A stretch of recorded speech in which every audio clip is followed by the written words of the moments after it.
Welcome back to Hoops HD, everybody. It is Woohoo! the day after Selection Sunday.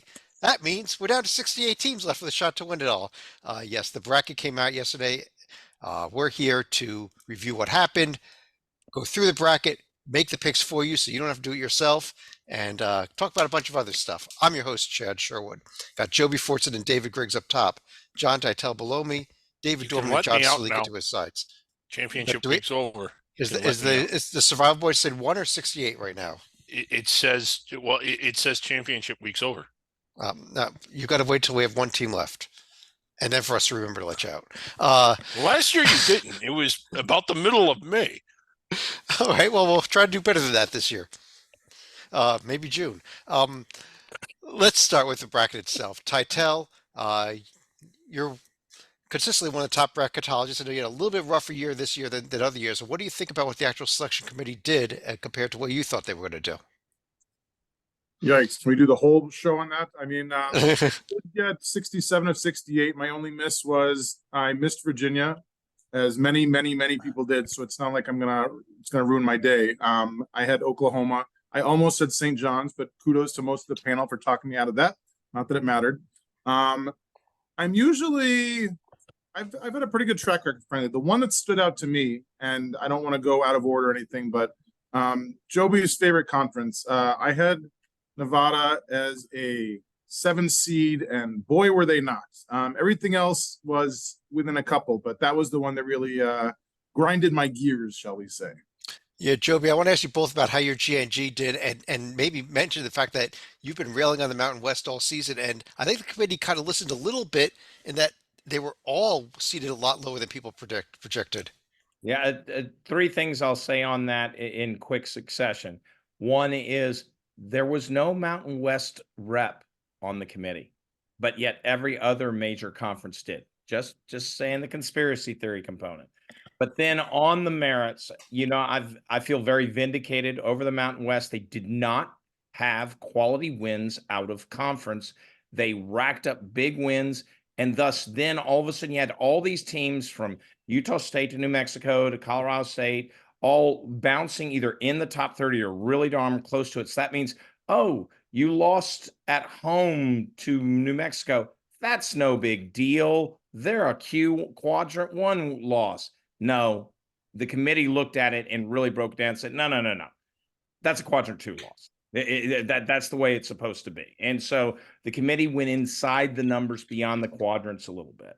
And then finally, the J&G, this is one of the reasons why the J&G, just like Titel, missed on the Mountain West. The teams, that was where the J&G missed. Plain and simple was the Mountain West. But luckily, around the edges, the J&G did very well. UAB getting above Samford. Was a key differentiator. And so little above the fold type stuff here and there. Duke is a 4. Not many people did. Most had Duke as a 3. And so the J&G actually wound up 13th overall in the 95th percentile, along with, and he's not going to be here tonight, but tied with Rocco Miller from bracketeer.org. And so from our little Hoops HD panel that we convene this year, the metrics did it, the pure mathematical metrics. And the last thing I'll say on this point is, I said it in another forum, is there's a chance that because the J&G is updated every day, and because it's a mathematical formula, it's just updated and loaded in the bracket matrix every day. People talk about this as a group think. It's starting to turn into a group think exercise. Those of us who turn it in every day lead the group think, if you think about it. So I think a lot of people follow the J&G's weakness on the Mountain West and overrating the Mountain West, because the formula that I apply did overrate the Mountain West. I don't personally think they're that good, and the committee agreed with me, but the formula, due to these Q1 wins, the formula has to look at the formula. It did rate the Mountain West higher than I personally would, and higher than the committee did. But once again, the number one computer metric out there in the world for picking it. And By a Real lot. close to being, By a being lot. number, and beat a ton of human predictors, a ton of them. I mean, 95% of them, Yep. to be honest, 95% of the humans went down. And I've never come close to Titel in the past, to put in perspective. I always say mine's the science. Titel is able to use both art and science. This year, science did win, but don't count on it going forward. I think John's 5-year average, even including this year, will be well ahead of me. uh, Real quick, two of the key teams left out were Oklahoma and St. John's. Dorman, do you think that any of them have either one of those teams have a major gripe of being left out? Major, no, I really don't. I thought when the bid thieves were popping out left and right over the last weekend here, I thought they were in major danger. I was surprised a little that the Big East didn't get one more bid, but no, I don't think there was a major gripe by Oklahoma or Seton Hall. Yeah, it is kind of funny because you had four Big East teams actually: St. John's, Seton Hall, Providence, and Villanova, all right there within about the top 8 teams out. I think a couple of them are NIT 1 seeds. A couple others decide not to. One other decided not to play in the NIT. We'll get that in a bit. Yeah. So Big East Twitter and fandom and internet message boardness and all of that reacted very professionally, very just Very calm. Yeah, very calm. Very graciously to being left out. So much so that I would have paid money for a committee to come out and say, yeah, we were big on St. John's, but then Rick Pitino made a lot of great points, and it just made us reevaluate them and decide they weren't any good. Okay, Greg, to your point, Barry Collier, the outgoing Butler AD, was on the committee. Yes, Clearly he was. did the Big East no favors here. He did not. That's good. I'm going to pull up the screen share here, if this works. And in very small form, there is the entire bracket, but let's go ahead and blow this up a lot here. And what we're going to do is go through region by region, kind of discuss the 3 teams, the 2 first round games and the potential second round game. And then I'm going to ask one of you to give me the picks. We'll kind of alternate around through the podcast here, and we'll eventually going to build a full bracket here for everybody. But starting in the East, Stalika, what do you think about the UConn, Stetson, Florida Atlantic, Northwestern pod there? The one. Should we start in the East or should we start with the first 4? Or how do you? Well, we'll get to the first 4 when we get to those games. Okay. Yeah, that's no problem. I just didn't want to say one of the first thing that all the talking heads seemed to have brought up was, well, Florida Atlantic, UConn has to play a Final Four team from last year. Well, yes and no. This is not the same Florida Atlantic team that came in on a high last year. This team came in stumbling pretty badly with a bunch of tier 3, tier 4 losses during the regular season, not to mention a very ugly loss against Temple. I'm not sure they're going to get past Northwestern in the first round here, so I could easily see UConn and Northwestern moving into the second round. Yeah, I'll tell you that. I just got to mention this here. I actually, in addition to our buddy Zach Singer, I share office space as an attorney with a UConn alum who was furious today that, look at this, we've got to play 2 of last year's Final Four teams in the second round and third round, at FAU and then San Diego State. This is awful. They screwed us. And I said, this is not last year's Florida Atlantic and last year's San Diego State team you're playing. This is this year's. I don't understand that rage by the UConn fans. I think they have one of the easier regions, honestly, not one of the harder ones. They won't be playing either of them. That's very possible. Let me say, Florida Atlantic is incredibly schizophrenic. You mentioned the tier 3 and tier 4 losses, but they also showed at times that while they can, trip over their own shoelaces, they can also play at a very high level. And I don't bet because, like, whenever I do, I hate losing money a lot more than I would enjoy winning it. But even if I were a gambler, I'd stay the hell away from FAU. You just never know what they're going to do. Let's go ahead. Can I say one thing? Yeah. I think you said this you thought was the easiest region. To me, easier region. I thought this was the toughest. I really did. I thought UConn got a bad deal, like your buddy was saying, but not because of why. He said it. I thought Iowa State, coming off their Big 12 championship, could have been a 1 seed. They're playing great. Auburn, coming off their SEC tourney title, they're playing as good as anyone in the SEC, maybe as anyone in the country. Illinois is red hot, Big 10 tourney champs. I think Connecticut's road is awfully tough. Well, you see, this is I maybe where I think the other disagree. This is caveat maybe where I is disagree with Joe, because I do think UConn has a chance to play FAU and will play San Diego State. I don't think they're going to have to go through Auburn or Iowa State. I see both those teams getting knocked out earlier, but Yeah, maybe that's where I disagree. uh, But another oddity about yeah, this region that I wanted to point out is BYU is the 6th seed. They're actually Yeah. higher on the seed list than the 5 seed San Diego State, but that had to be moved for bracketing purposes. So yeah. Okay, let's go ahead. Let me go back to Salika here. So let's get the actual picks here in the first pod here. You are picking UConn over Stetson, correct? yeah, I've already gone on record as saying UConn and Northwestern are going to move on. Well, I let's think go one of ahead and pick the third game as well. Who would win a UConn Northwestern game?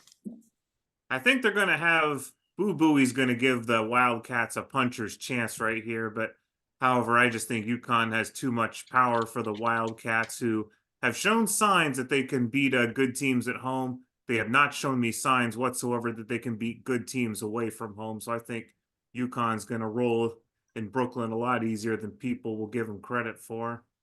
Yeah.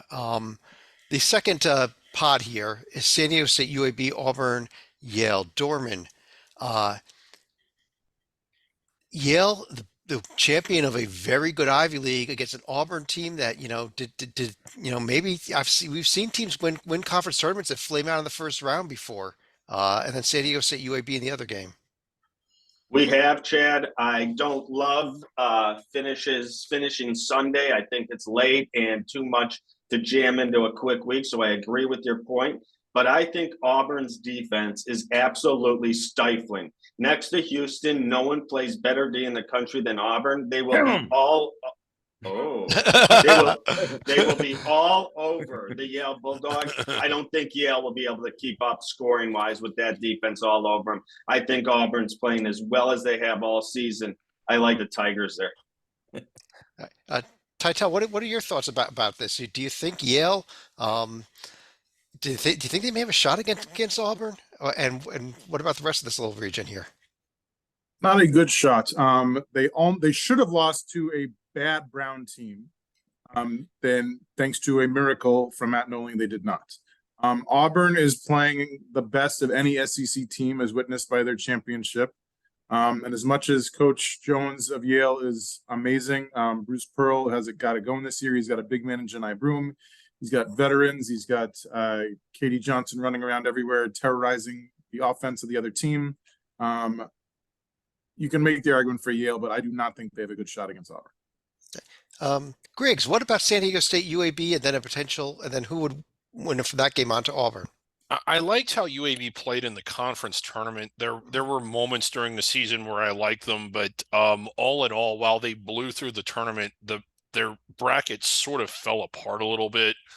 Whereas San Diego State, I just think they were better more often. And as fun as it would be to see an Auburn UAB round of 32 game, I think I'm going to go with the Aztecs.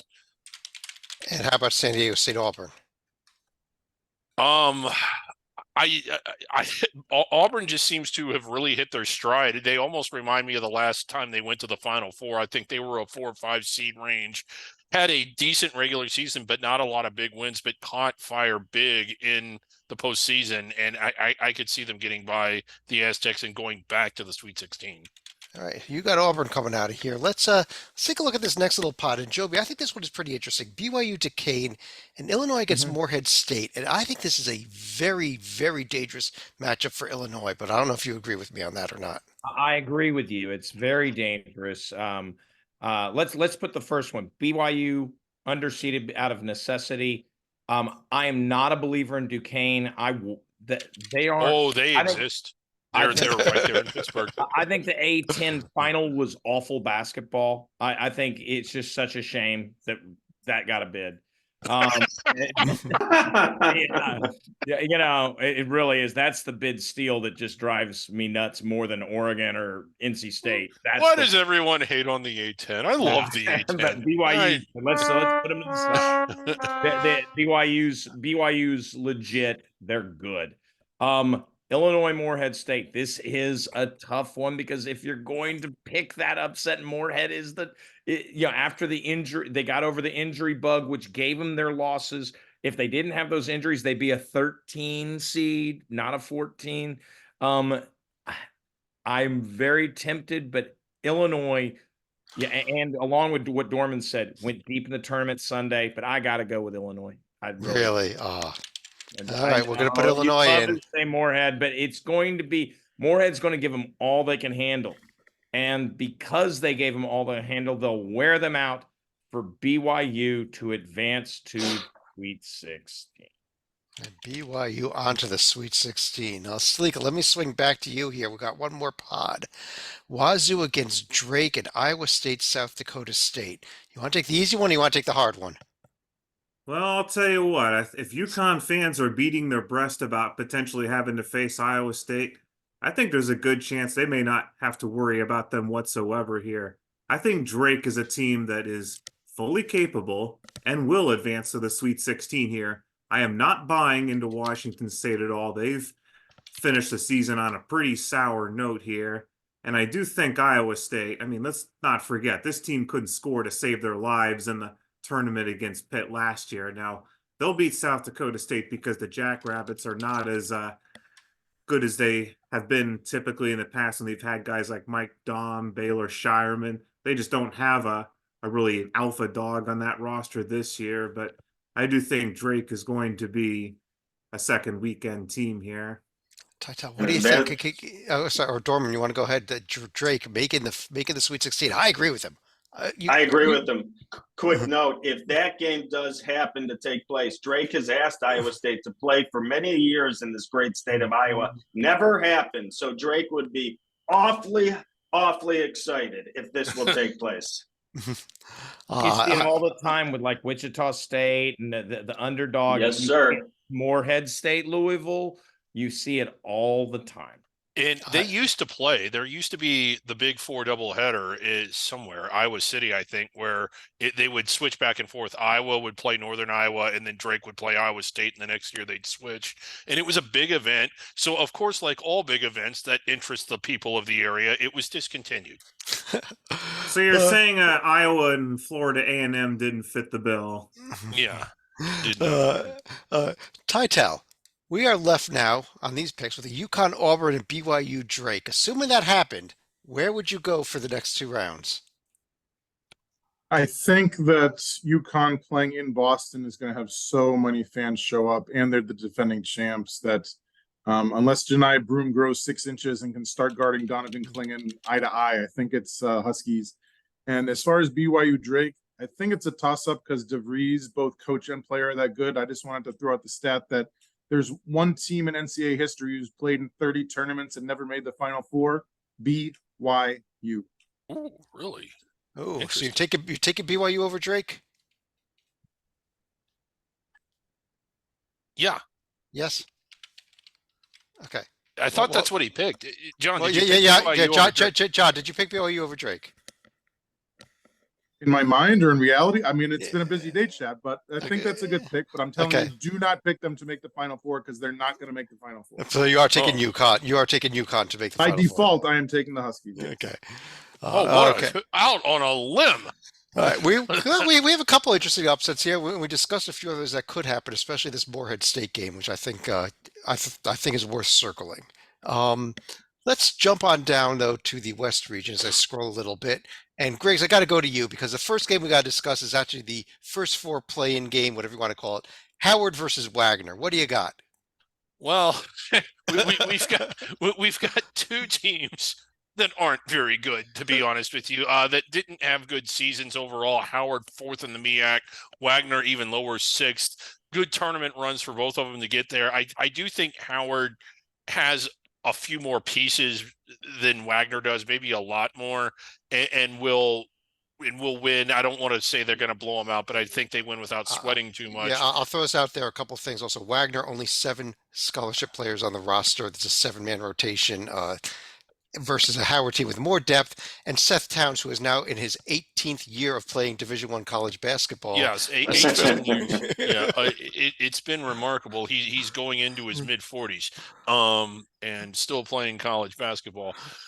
And then we get on to it actually is his 8th season in college basketball, by the way. And he might be in his 30s for all I know, but I don't think he's in his 20s. And then they get their moment to I think Howard would be down by 10 before the ball even tipped. Yeah, they've got no shot against Carolina, obviously. Yeah. Joby, what do you think about Mississippi State, Michigan State, and the winner going up against Carolina? I never pick against Izzo to at least get beyond his seed line. He's just really good at this, and he will give Carolina fits. This is the type of game that Carolina could lose. Like they just lost to NC State. They could do it again. Right. But Izzo's not as good a coach as Keats. So, hey, and once again, very tempted, but I will continue to go with the favorite here with North Carolina. The Charlotte, this is not going to be an instance where the underdog, oh, look, we got an upset, and the crowd is all fired up for Michigan State. Nope. The crowd's going to be fired up for Carolina, except for those Tennessee fans sitting there, which there will be a lot. But I think Carolina will fill that building more. I really was hoping we'd pull off the Michigan State Carolina upset. I think it's possible, but Dorman, I think it's very possible. You've given me two very possible upsets, and I've gone with them. I apologize, but I think that's how it is. Carolina's good, and Carolina has that senior leadership. That's the other thing. With Ryan, RJ, these are good senior leaders that are going to help stabilize Carolina, even though Ryan's a transfer. And then Cadeau is the spark, and then, the big man in the middle who makes more money at Carolina than he can in the NBA. That's why he's still there. Baycott. Wow. I like Carolina in this game, but if they were younger, I would not choose them in this game. Dorman, next bracket has a fascinating St. Mary's Grand Canyon game. I think this is one of the few teams that I was not hoping would say Grand Canyon would have avoided this tournament, and then Alabama Charleston game also.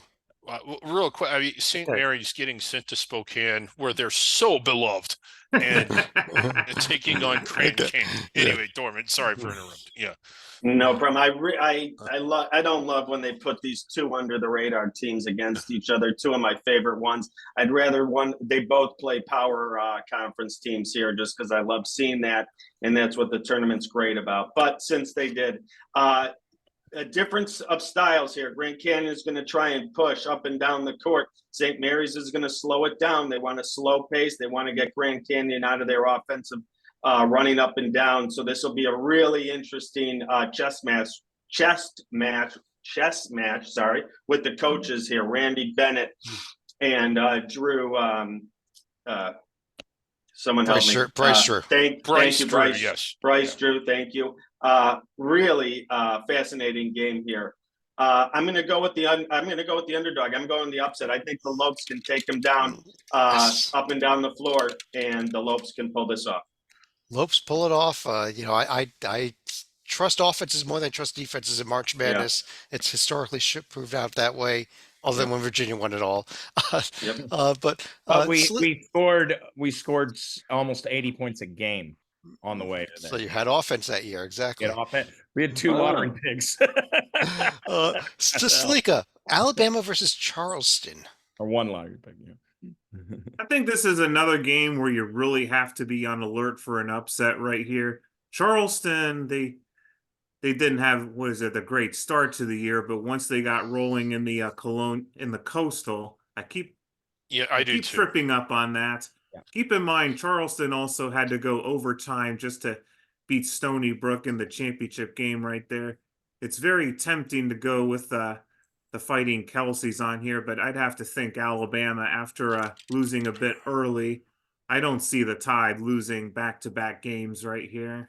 Yeah, you think they beat the Lopes also, if that happens? Well, it's going to be tough in what's going to be a pretty much de facto road environment, because Lopes fans, they will travel. I'll say that as much right here, but I do not see them getting past Alabama in the second round here. Okay. Over under at 200, by the way. Over. Yeah. And the shame of the committee is, Samford should have been playing Alabama. Oh, and I would have Yeah. gone with Sanford in that one. Yeah. Sanford and UAB need to get a series going without the committee. They haven't played in like a million years or something. Well, they are 3 so miles far apart. Yeah, 3 Yeah. miles apart. They Or never made the NCAA five tournament. miles. Excuse me, 5 miles apart. Titel. Met in the Next tournament. bracket, Yeah. these games in Memphis here. Clemson, New Mexico, in a somewhat interesting game, and then Baylor against Colgate in what might not be an interesting game. So Clemson, New Mexico is one of our best examples so far of the night of, do you pick the better team, which is Clemson, or the hotter team, which is New Mexico? And if you are a believer in the best team wins, you have to pick Clemson. And if you're a believer to see how they've done in the month of March, you have to pick New Mexico. I am going to pick New Mexico because we already screwed up one Pitino's career. Let's not screw up another one. As far as Baylor Colgate, as much as I love my fellow Penn alum Matt Langle, Baylor is just making too many threes, and I don't see him out coaching Scott Drew. And do you see him out? Did you see them rolling off past New Mexico as well? I do. New Mexico has had some injuries all year, so now that they seem to be healthy, you see what they can do when they are healthy. I just don't believe in them. I think this is a bad matchup for them just because like Baylor makes a gazillion threes. Griggs, let me go back to you. It's down in Salt Lake, Dayton against Nevada, Arizona against Long Beach, and I will get Titel and Dorman's thoughts on Arizona as well. But let's get a non-biased opinion here on Arizona's first 2 rounds before we get the biased ones. Well, Long Beach, not the best team in the Big West, had a good run through the tournament. In most normal years, they'd probably almost assuredly be a 16. It's just that a lot of brackets fell apart in the under the radar. So I mean, I think Arizona sleepwalks through that one. This other game, I've seen Nevada, and I know Joby is not a fan of theirs, but I love how they play. I think on the court, they're several lines higher than this. Whereas I almost think that these seeds should be reversed, to be honest. Yep. I don't. Again, the last time we saw Dayton play a tournament team, they lost to Duquesne, and I think that's the only one that they played. I don't think they beat a single one, and I don't think they're going to beat one when they play Nevada. And I don't see the Flyers handling altitude as well as Nevada has handled it. Right. Griggs, do you think Nevada can take out Arizona? They have a chance. It's actually a really interesting game, but no.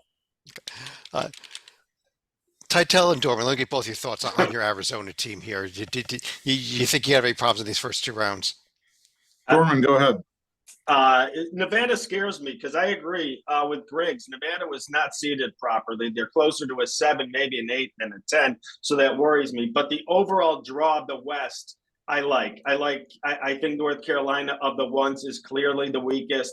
I like staying away from Auburn and Iowa State, teams that really get you down on defense. I think Arizona has all the talent in the world to run through this West region and go to the Final Four. We need to play defense. Our defense hasn't been great the last few weeks. Against Oregon, they looked great in the first half. The second half, they let them score at will, and Arizona fell asleep. I like the draw a lot. If Arizona plays their game, they'll be in Arizona for the Final Four. Well, Joby, I actually was on a radio show this afternoon, and I said whoever wins Arizona Baylor is going to the Final Four. Do you agree with me? And what do you think about these? About if we get these matchups, Carolina, Alabama, Baylor, Arizona? I agree if you picked Baylor in this game. Yes. I mean, I actually, and no offense, guys, I do think that if you were to rank these teams, I think Baylor's playing great, and Baylor would be my Final Four out of this region. I'd go ahead and say that. I think truly one of the highest quality fun games to watch will be if it happens this North Carolina Alabama game. Yes, I'm already. It's going to be fun. They're going to go up and down. There will be quality. Alabama's defense worries me a little, but I think Carolina's playing much better defense than they have lately. But Alabama, if they are on, they beat anybody. I mean, we're going to give up 100. We'll score 110. No big deal. Yeah. I mean, I have a feeling that as good as Carolina is, I don't know if they can score every possession.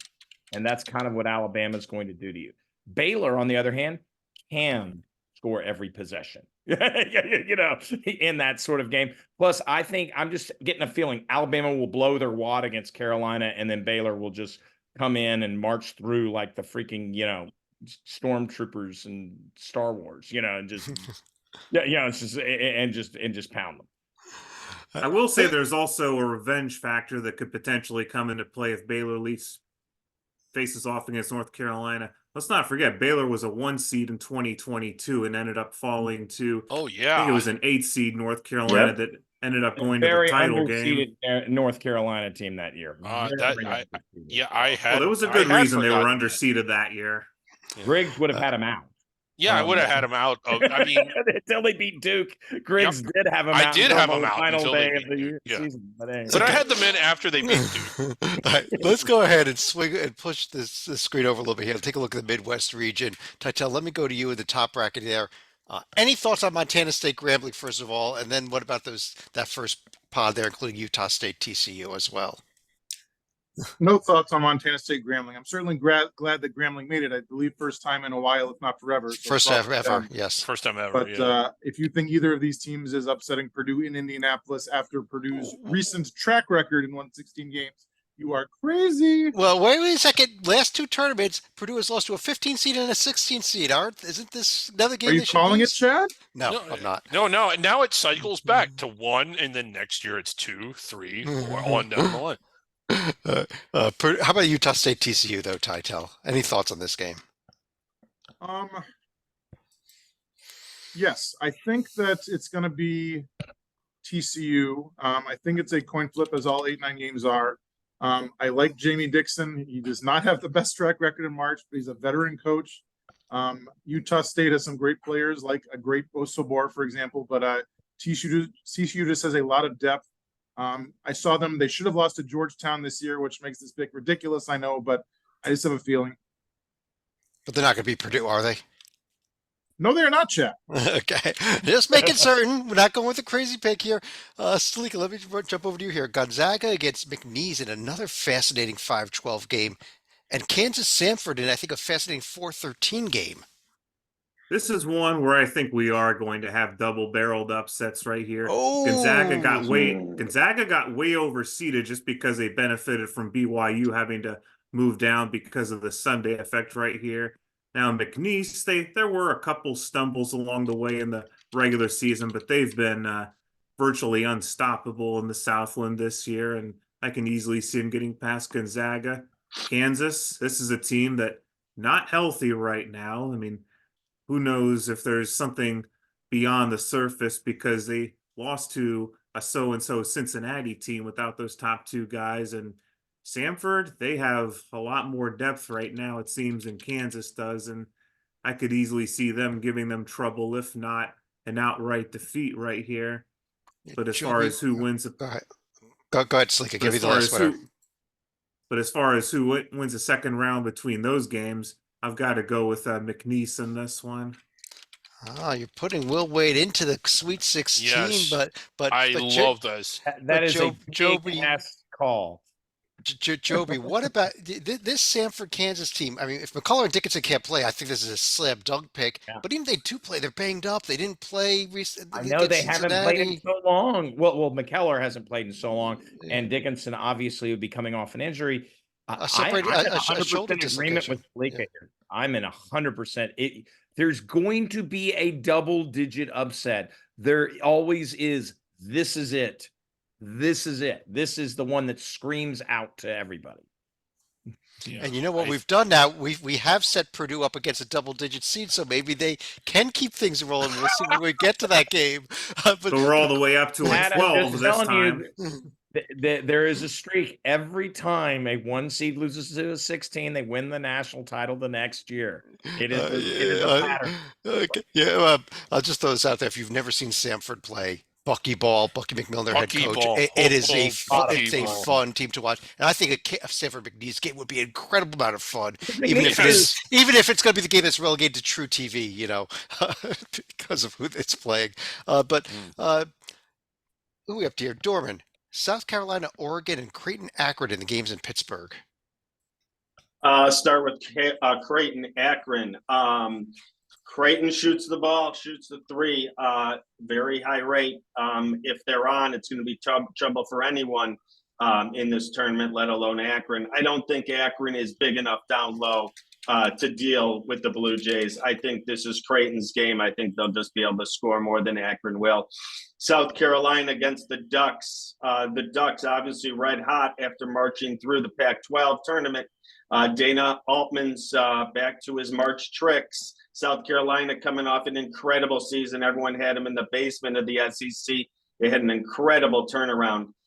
This is a tough call. This could go either way. I'm going to go with the hotter team. I'm going to go with the Ducks. I'll go with Dana Altman's experience in March. And this Oregon team is finally fully healthy too at just the right Correct. time. And it's the I think matchup we all want. All want. Dana big man Altman down low. against his former team here in an Oregon Creighton matchup. Dorman, who would win that? Could Dana Altman's former team knock him out, or do you think he takes care of his old team here? I'm real high on Creighton. I've been that way all year. I'm sticking with McDermott's Creighton Blue Jays. I just think they shoot the ball really well. I think they can outscore Oregon. But that would be a terrific game. I'm going with Creighton. I should also add from a historical standpoint, if South Carolina loses this one, let's not forget the last time they went to the city of Pittsburgh was 1997. They lost to a little 15 seed named Coppin State. They will never step foot in Steel City again after this one. Joby, let me get your thoughts first of all on the first four game in the next bracket here between your Virginia Hoos and Colorado State. I honestly do believe, and this is, I'm trying not to be Homer here, but I actually think this matchup favors Virginia if you honestly look at player by player, because Colorado State is focused. It's a team that's focused on its point guard as the foundation for all its offense, whether it's assists, a great shooter, etc. Well, you're meeting maybe the best ball-on-ball guard, defensive guard in the country. I mean, period. Two-time Defensive Player of the Year, Reese Beekman. Virginia may not be the perfect team, especially on the offensive side of things, but this matchup, Colorado State, and the other thing is Virginia has sometimes problems when the other team inside can post up. Look at Carolina with Baycott, et cetera. The tallest player for Colorado State's 6'8". Minor's going to be able to handle it. Yeah, Bennett's going to be able to flow and put Groves will be, and Dunn will be able to play the 4 and 5 in that situation. So all of a sudden you're going to be stretching Groves will be able to stretch the other team's 4 out. And so thus giving probably some open threes for a 49% 3-point shooter. And so the matchup seems to favor Virginia here. And I honestly believe if things play out the way they are. Now, Colorado State, the last thing I'll say is the Colorado State also has the capability, they take bad shots.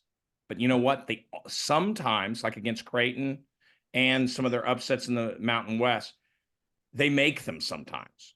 And so I actually think Colorado State's ability to hit tough shots, bad shots, I dare say, is going to determine the outcome of this game. I just think the averages are, given what we've seen Mountain West play with Colorado State, is that they will not pull things out of their backside.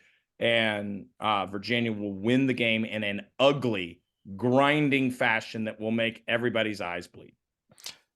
They will control the pace. Virginia will control the pace. Griggs, Texas against the winner of that game and Tennessee against St. Peter's, who had a good run last time they were 15 seed, but I don't know that they're going to do it again this year. No, this is again another team that in a normal year would be a 16 seed, and I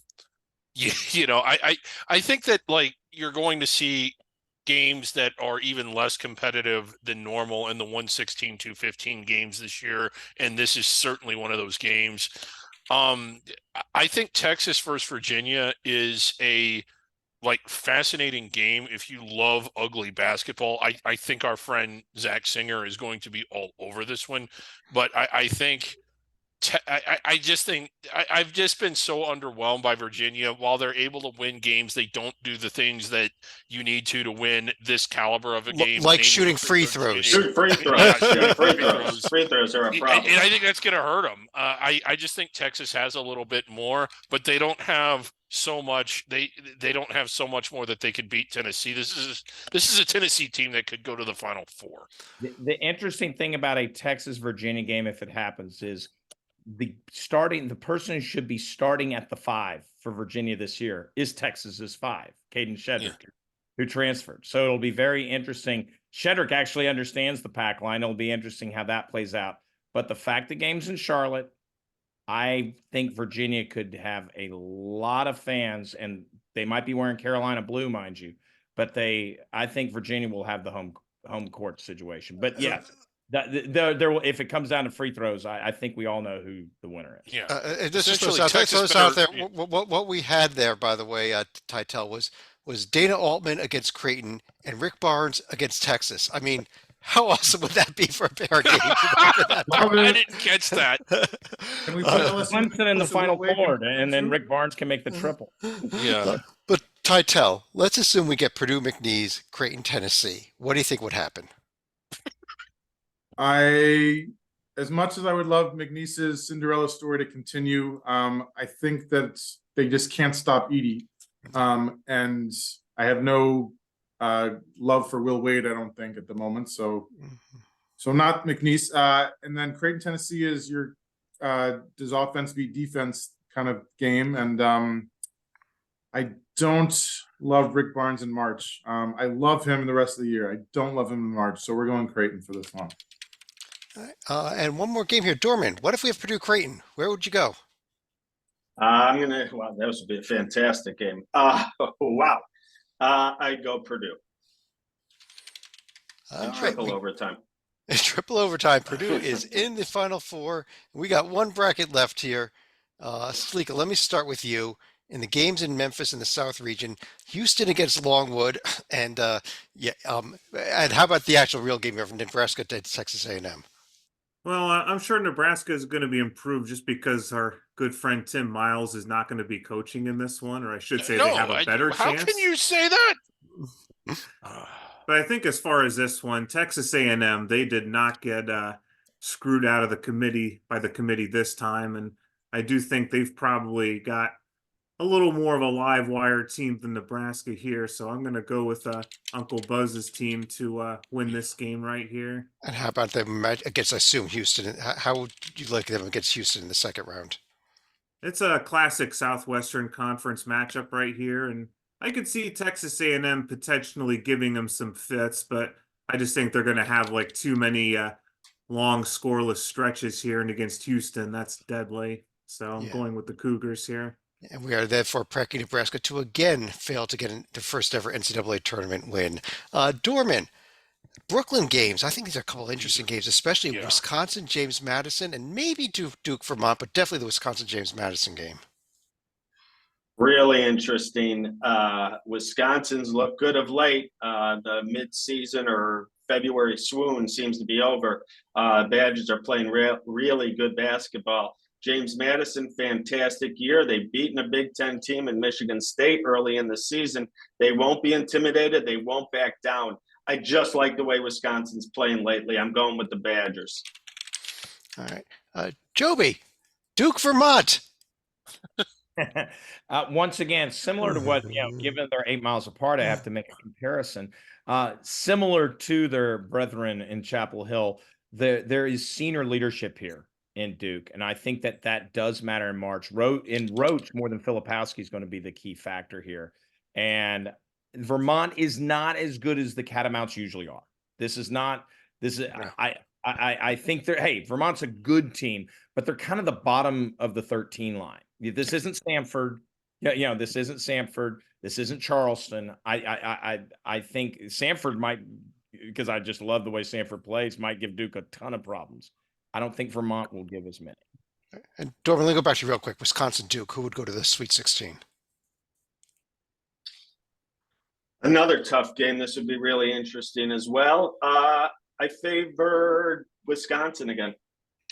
All right, we've got Wisconsin into the Sweet 16. We're up to Griggs.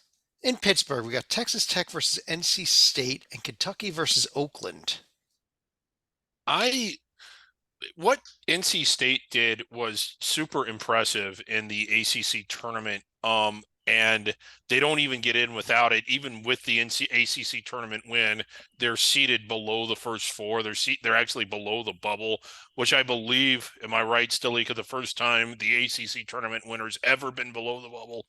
And I think that they blew their wad. I think that was it. They don't need to win this game. That was enough. And even if they did need to win it, I think Texas Tech would still beat them. I would say it's the first time they've been below the bubble since the field went to at least 64 back in 1985. Right, Yeah. right. I can't speak before that. Oakland, a really good team. They certainly had some moments, and there are times where Kentucky, it doesn't look like they could guard a lamppost. But I just don't think I'm doing it personally. I'm calling the Oakland upset, but Are you really? You've got the pick here, Griggs. I'm not all the way there. I got to go Okay. with Kentucky. I don't think they go any further, but I do think they get by Oakland. And I also love the idea of Texas Tech into the Sweet 16 here in this bracket. Yeah. I think this is the perfect region for this Texas Tech team, honestly, to at least get this far. Do they have someone who can handle Burns? I'm dead serious. You know, do they have the inside game to handle Burns? Look at the schedule they played in conference. I think they know how to win games. Yeah, Just throw it win out there. games, but they haven't seen that, and I do mean that. Okay. It depends on what Kentucky team shows up. The one that won at Tennessee or the one that I'm lost talking at home about to NC UNC State. Wilmington? I'm talking about you're talking about NC NC State. Okay. Yeah, I mean that's just. Oh no, they yeah. Yeah. He's a good passer Burns too. is a When he gets unique double teamed, thing. You know, we haven't seen someone like that. I feel like since Oliver Miller. I mean, it's like it's a unique thing. yeah, he's a solid passer, Joby. I agree with That's you. the thing is you could set up the three, the horn Yeah. and others. I'm not saying Texas Tech you should go with it, but this also is the type of NC State team that drives you nuts. Stalika has so well been eloquently in the past talked about. And this is also there's going to be an 11 seed that goes to the Sweet 16 and beyond, and I think this could be it. Titel, Boise State and Colorado are playing in the first four. Any thoughts on this game, which is involves a Pac-12 team and a Mountain West team? This is one of those games where I think Boise State should have been seated higher and Colorado should have been seated lower. So Which is out of the field lower, obviously. Yes. So based on that, I think that Boise is the better team, and therefore I'm picking Boise. And how do you like Boise, or should it be Colorado? Either one of those teams' chances against Florida. If healthy, not so much. But since the horrific leg injury to their big man Micah Hamilton for the Gators, I don't think it's going to totally destroy their season, but I think that they're going to be a little off, and I'm picking the upset. Yeah, and we know that almost pretty much every year a first four winner gets out of the first round. So I'll call Boise State / Colorado because people are filling out brackets. That's what you're probably going to get to pick. But And last year that team was fairly. Why don't you just put Boise? I'll just Yes. write Boise State in there to keep Griggs happy. Yes, keep. And I assume, Titel, you think Marquette will beat Western Kentucky, correct? I don't want Matt to get mad at me, but yes, I believe Marquette is going to win. Okay. Joby, what about a Boise State Marquette game? Marquette. What conference is Okay. No. And all kidding aside, Boise is a solid team, but Marquette is something special. There's a reason why they're rated even ahead of their conference mate Creighton, who I agree with Mr. Dorman is a very, very legitimate Elite Eight team. Marquette and Shaka have something special going on. Griggs, let me throw this one over to you. Houston versus Wisconsin, Texas Tech versus Marquette. Who goes to the Final Four? Oh, well, Houston gets by Whiskey. I think this Texas Tech Marquette game's a great game. I think Marquette gets it done. I also think they're special. I think they, in some years, this was a team that could have gotten a 1 seed. And having said that, they're not going to beat Houston. All right. We have our proposed Final Four. of Houston versus UConn on the top there. And if I can squeeze it in there, there we go. Baylor. I'm sorry, Houston versus Purdue, UConn versus Baylor. Let me go through three of you here. Dorman, UConn, Baylor. Who would win it? UConn. Titel, Houston, Purdue. Wow, what a game that would be. Who would win it? Yeah. Last year I would have said Houston. This year I think I'm saying Purdue. And Wow. Mr. Griggs. I'm going to go to Joby for this one. Joby, UConn versus Purdue.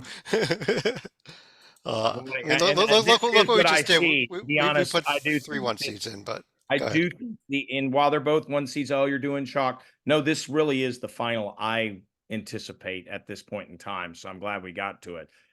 I am going to keep the streak alive. Zach Edey brings home the title to West Lafayette. It's so tough to repeat UConn, even though UConn wins this game 66 out of 10 times. It's going to be one of the 4 times.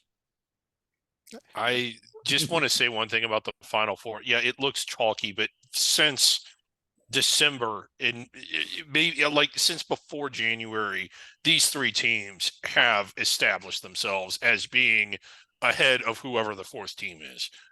Like UConn, Houston, and Purdue. It is. At no point did they play each other. If it plays out this way and we do get to see at least some matchups between those 3, what a Final Four that's going to be. Titel, let me ask you this. Some people are interested in this question a lot. What do you think the final score would be if it was Purdue, UConn, and Purdue won it?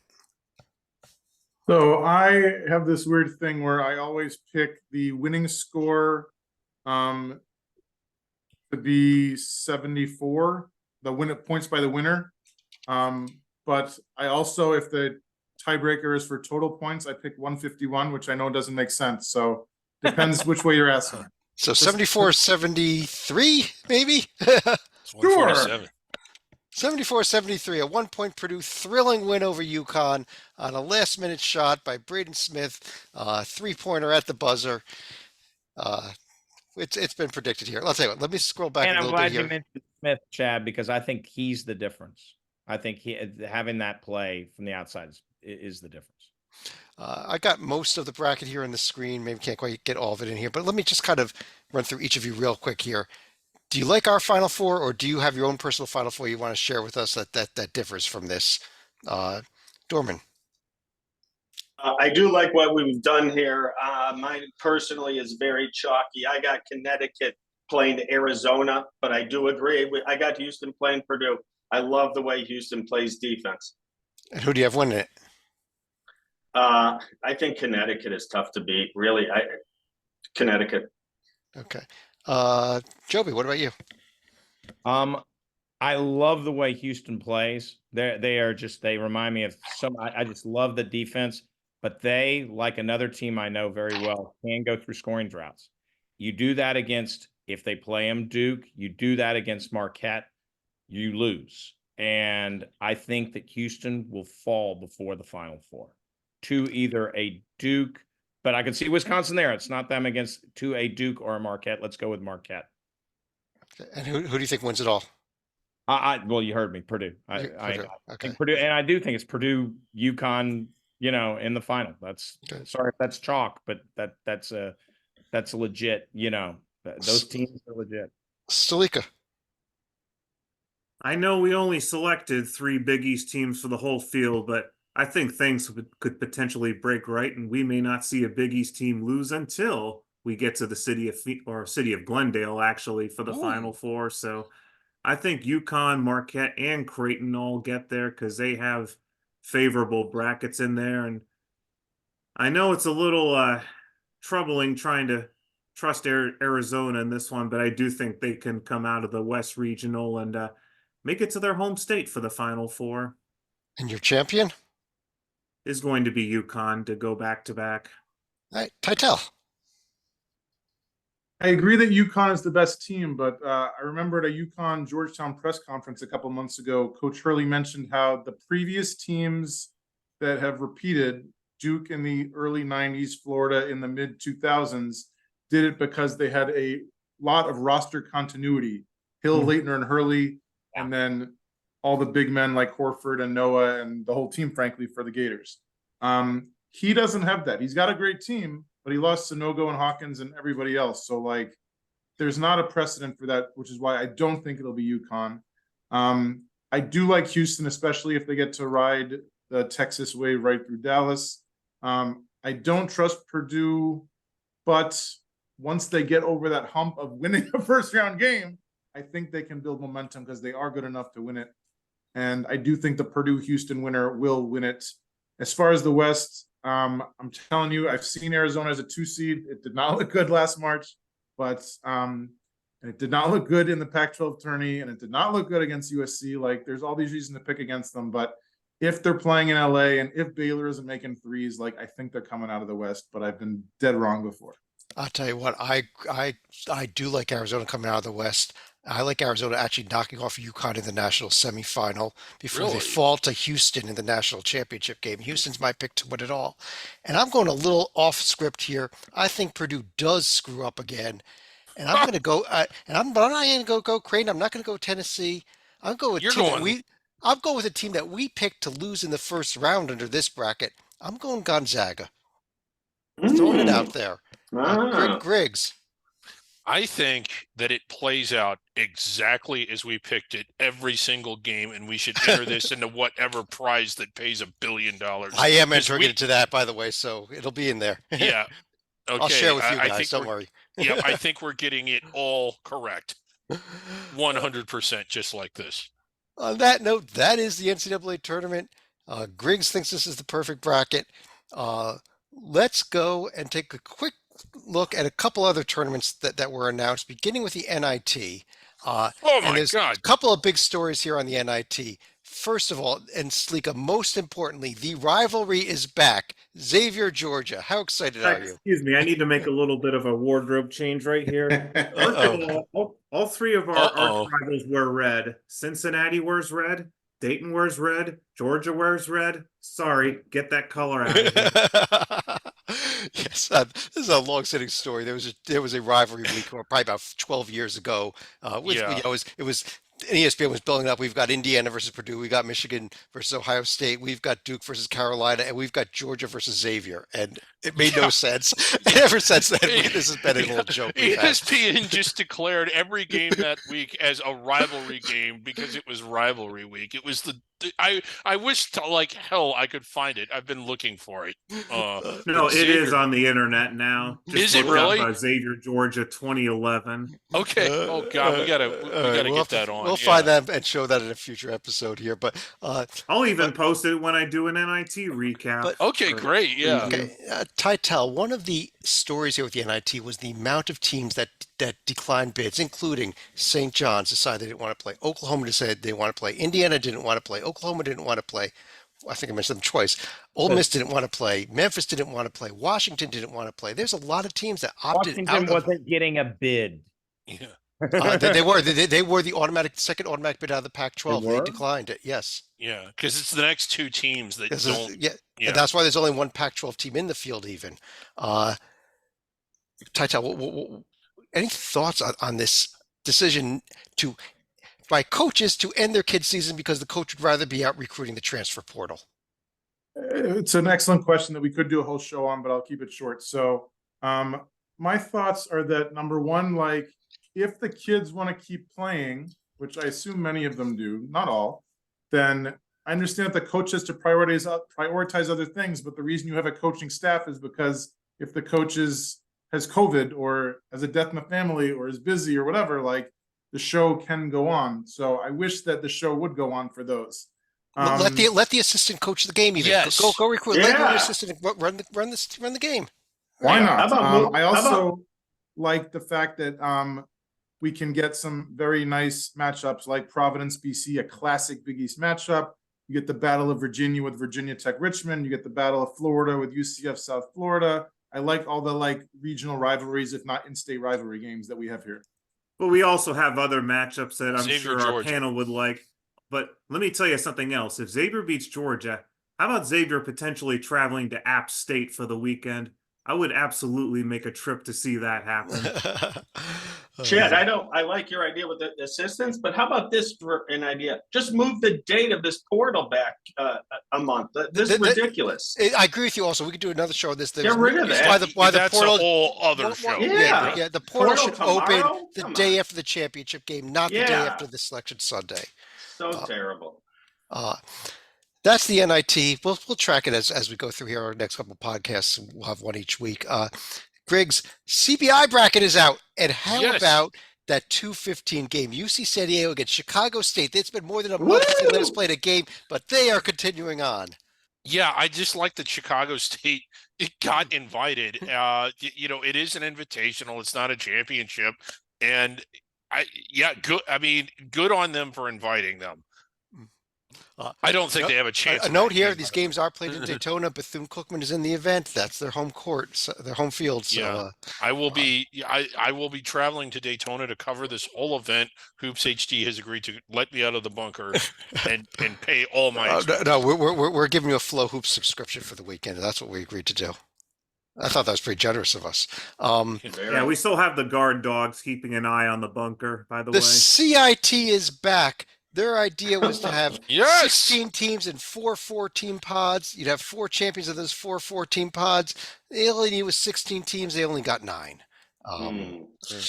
They have 1 4-team pod, the Lou Henson pod there, being played in Tarleton. Then the other 2 pods are Fort Wayne versus Bowling Green, Alabama A&M versus Austin Peay. And Norfolk State gets their own little pod of their own, all to themselves. They'll let you play the winner of the Alabama A&M Austin Peay game. They buy right into the semifinals. That's the CIT. We'll update you on that. I like this tournament. I just wish they would. I wish they could have gotten 16 teams. There's a lot of teams that could have played in this and would have been fun to watch. One other event postseason.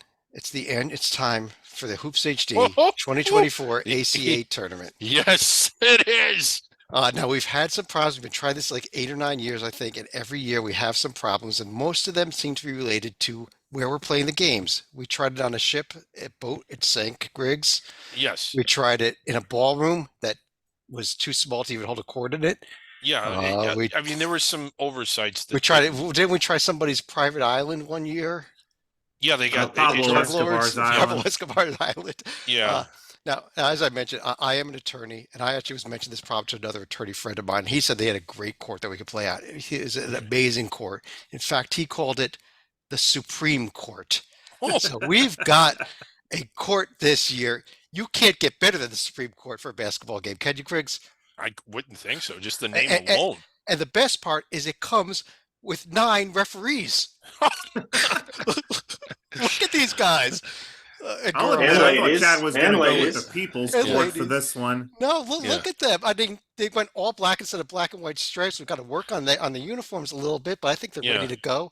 We got 3-man crews right there for all the three-man crews. So we have referees, we have a court, and we have the entire field that showed up too soon there. You should not have seen that. Sorry about that, guys. Hope nobody saw that. Little glitch there, but there we go. We had a leak come out. I'm sorry about that. We will reveal it Selection Sunday style. I apologize, but we have a number 1 seed. We have a team that gets a first round bye all the way through. It is the team. It is the team. Is it High Point? That was High Point was in the CBI. This is the team that had the most impressive performance of all of championship week, Griggs. It is the Pacific Tigers. Yes, I mean, they're already. No one is more deserving of the AC8 than Pacific after what they did in their tournament. The rest of our games are split into regions. We begin with our famous Centenary versus Stallings region. Our Centenary Award winner was Mississippi Valley State, worst team in D1. DePaul is our Stallings Award winner, worst power conference team. Dorman, you got to pick in this game. Yes, Mississippi Valley State, please. Please, Mississippi Valley State. Our second bring your region. Announcers. Yeah. Our second region is the AC8 is greater than NIT region. There are reasons why these teams turned down the NIT. It was not because they did not want to play, as we may have mentioned. It is, in fact, because they wanted to play in the AC8. AC8, yeah. And that is why both Indiana and St. John's are in our event. Wow. And they get the winner of the Centenary Stallings game. They're going to be. That's going to be tough. I don't know if they can beat that Centenary Stallings winner. Yeah. Griggs. The next region is the Griggs' preseason Final Four region. Do we have to go there? I Must mean, we two, go two there? amazing teams here. And look at this. We got Arkansas and Miami. I mean, what amazing seasons they had. Great. Look at that. If Griggs picks you next season to be in the Final Four, you're going to the Oh, ACA. shove it. We could also call this the Jimmy Johnson region because you got Jimmy Johnson's college team versus the team. Yeah, he why don't we coached call it for- that instead of my Final Four region? Last but not least, we have the best announcers region. Yeah, definitely not least. Mississippi Valley State's Caleb Brunson and Andre Williams Yes. Jr. are there. Let's hear from them. And Andre, that's game! And that will be game! And that will be game! And that's downfield that first win! First, oh, we stormed the court! And we're storming the court! We're storming the court! Oh my God! Oh my God! That's a complex! That will pick up their first win! Delta Devils pick up their first win. Shout out Coach Ivory! And the Delta Devils will improve them. 1-27, 1-14. In a swag! What is you saying? These guys are the best. Who could they possibly match up against? They don't have a chance. Why even play the game? Nobody, not even That's- Jim Nance. It's over. Jim Nance actually declined a bid to the ACA to go up against them. It's over. You That's could have not- at least done Pitt and have it send it in Jerome. You know, I mean, it's angry right now. We have the MEAC bonus game. Greg, so tell me what the MEAC bonus game was if they did not remember. It was back in the day. Well, like the MEAC had two transitional teams at the time that weren't eligible for the automatic bid. And like a lot of conferences now, they didn't want them to miss out on the conference tournament experience. So they got to travel there. And on the day of the championship game, it was a doubleheader between the two transitional teams. And the championship game, yes. Yes, and we loved it. It was called We the loved MEAC it. It was bonus game. great That's what it idea, was. yeah. It was a real regular season game. And this year, our MEAC bonus game is going to be between Stonehill, who did not qualify for the Northeast tournament, and Chicago State. Oh, wait, Griggs, this is what you called for. Let's fix the name, though. This was the Northeast Conference bonus Yes, game. yeah. You called for Chicago this State one. will- We got Yes, I it. did. Yeah, we got it at the ACA, at the Supreme Court. The one team that did Chicago- not qualify for the Northeast Conference tournament, and the team that's coming in next year. Yeah. But I wonder where Chicago State's going to actually play. Maybe they'll play both events. I mean, I think they will. Yeah. They're busy this week. Oh, yes, on that note, let's go to any final thoughts for any of you about anything that we discussed. I'll pull this down here. And Salika, let me start with you. Now, since we don't have a day 14 of a championship week, I also wanted to touch briefly on the A10 championship game between Duquesne and VCU. Keep in mind about the 17-minute mark, the Yes. confetti prematurely went off that was like in Duquesne colors. This one, they were It was tempting awesome. fate here because the Dukes were cruising at this time, but they couldn't hit the broadside of the barn after that had happened, where I think they went like 1 for 18, 1 for 19, and had to hold on for dear life against a VCU team that was equally offensively inept. But on a different note, as far as Duquesne, we also want to salute Keith Dambrot, who is going to be retiring after the season. So one way or another, he's going to go out on a high note for the Dukes, who are making their first tournament appearance since 1977, and a team that starred future NBA star Norm Nixon. Oh, wow. I haven't heard that. That's yeah, good for him. Joby. Yeah. All right. So for all the bracketologists out there, we learned one big important thing, and it's not just the Mountain West stinks. The big learning lesson is stop bracketing on Friday. I mean, it is clear what they do. It is extremely clear with the Virginia inclusion and some of these other seeding components. It's clear what happens is that's the day the committee brackets. That's the not brackets. That's the day Seeds. they set their seed list. At that point, once the seed list is set, then it doesn't matter if Virginia loses an overtime game, on a prayer to NC State, because people's opinions are locked in at that point. They're not going to slide way up and down. People aren't going to grab someone who's well inside the seed line and then pull them out. You pretty much, within reason, of course. We saw that this isn't the first time we saw this. When Virginia Tech won the ACC, Notre Dame still kept their bid. Everybody assumed, oh, Virginia Tech would bop out Notre Dame. Didn't happen. That's what most bracketologists missed that year. This year, most bracketologists thought NC State, me included, thought NC State would bop out Virginia. That didn't happen because what they simply did is when NC State stole a bid and Oregon and others, they just kept moving the seed line list down for the most part.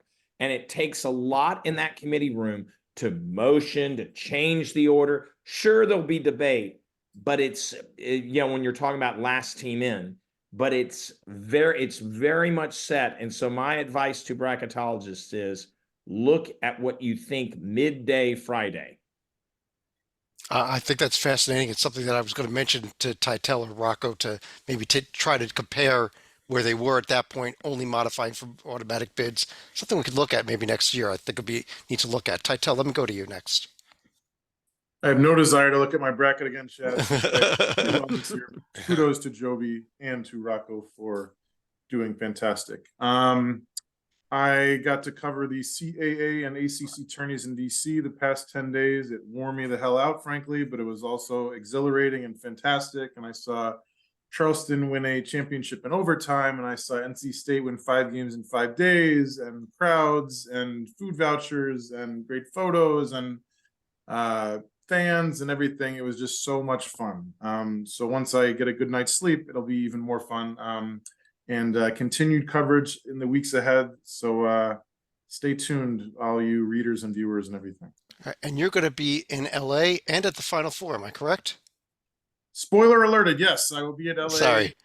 Look, it's not really. I will be at the West Regional for the Sweet 16 and Elite 8, and I will be in Glendale for the Final Four. So I will try to get some goodies for all you loyal folks.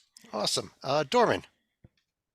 Yeah, there's so many cool stories when you dig into the tournament and teams and players and coaches. One that is really cool story to me, Greg Campy, the coach at Oakland. He was named the head coach in 1984. He's been the head coach at Oakland for 40 years. Before that, he was at a Division II, and he was like the school's like second or third choice, and they had to take him because they were in a jam. And 40 years at one school, when we see coaches jumping left and right, is just a really cool story. He'll be in the tournament this weekend. They play Kentucky. Hats off to Coach Campy, an incredible career, definitely well-deserving of a bid this year, and wish him all the best. I think of a talking coaches also kind of mentioned the Long Beach story here as well, which you did mention earlier. Dan Munson agreed with the school to end his time there, just coach out at the end of the season before the Big West tournament, turned around and won the darn thing. Now going on to the NCAA tournament. If this team makes a run, wins a couple games, sorry, Tytel, sorry, Dorman, I know they played Arizona first. I wonder what the school would do. Do they go back and say, remember we told you, think we're getting ready? Yeah, maybe we're changing our mind. But Griggs, you want to finish off the show?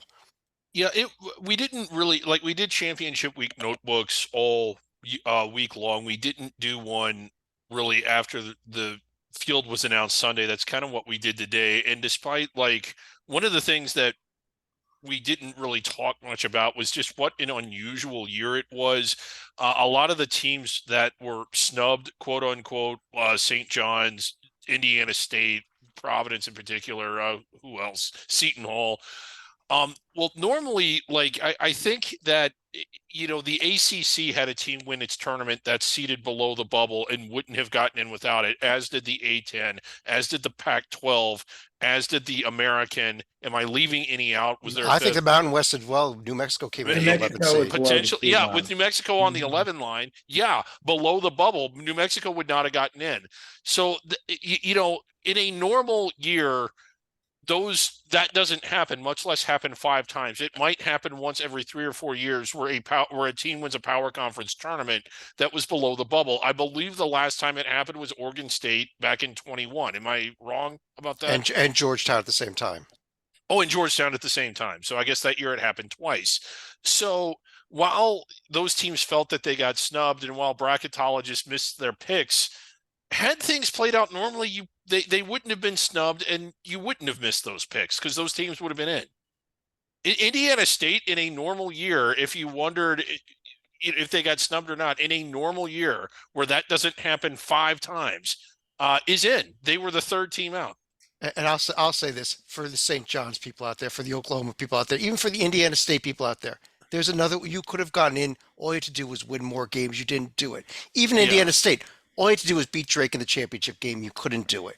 You lost 2 out of 3 times to them. Illinois State at home. Illinois State, yeah, Illinois State. Illinois State at home North killed them Carolina. after the getting into the rankings. Yep. But I guess on that note, I do want to thank everybody for joining us. We will be back again next Monday night with a review of the first 2 rounds and a preview of the Sweet 16. A couple more shows after that, once every week. But on behalf of David Dorman, John Teitel, David Griggs, John Sleek, and Joby Fortson, I'm Chad Sherwood. Thanks for joining us. Talk to you again real soon.